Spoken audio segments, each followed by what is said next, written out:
کبھی کبھی زندگی ایک نہیں ہوتی، دو ہوتی ہے۔ ایک وہ جو دنیا دیکھتی ہے اور ایک وہ جو دل چھپ کر جیتا ہے۔ کچھ عورتیں دن بھر سکسیسفل نظر آتی ہیں، مگر رات کو انہیں صرف ایک سوال سونے نہیں دیتا: کیا وہ واقعی سب کچھ سنبھال رہی ہیں یا دھیرے دھیرے خود کو کھو رہی؟ عائشہ بھی انہی عورتوں میں سے ایک تھی، شہر کی ایک بڑی کمپنی میں مینیجر، جسے دفتر میں سب سراہتے تھے۔ لوگ کہتے تھے کہ وہ مضبوط ہے، با اعتماد ہے اور دوسروں کے لیے مثال ہے۔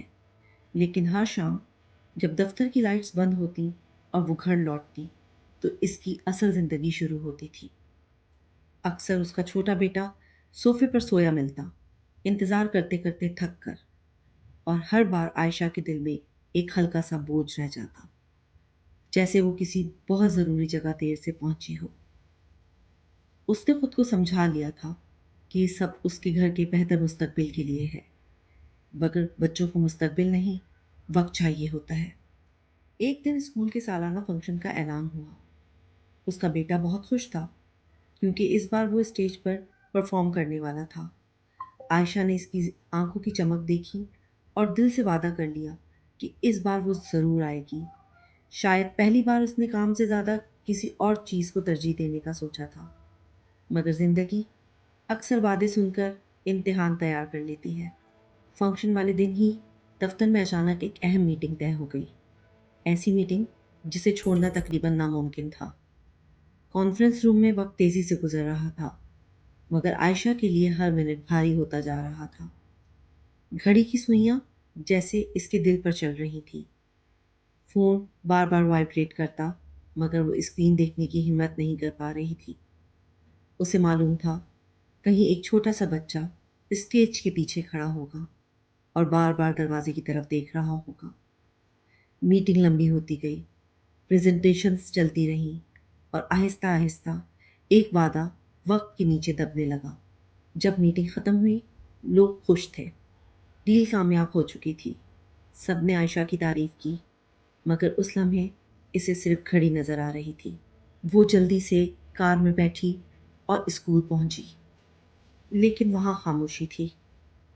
ہال خالی تھا، کرسیاں ایک طرف رکھی جا چکی تھیں، اسٹیج کی روشنیاں بجھ چکی تھیں، اور ایک کونے میں اس کا بیٹا اب بھی کاسٹیوم پہنے بیٹھا تھا۔ اس نے شکایت نہیں کی، وہ رویا بھی نہیں، بس اتنا سمجھ لیا تھا کہ شاید کام زیادہ ضروری تھا۔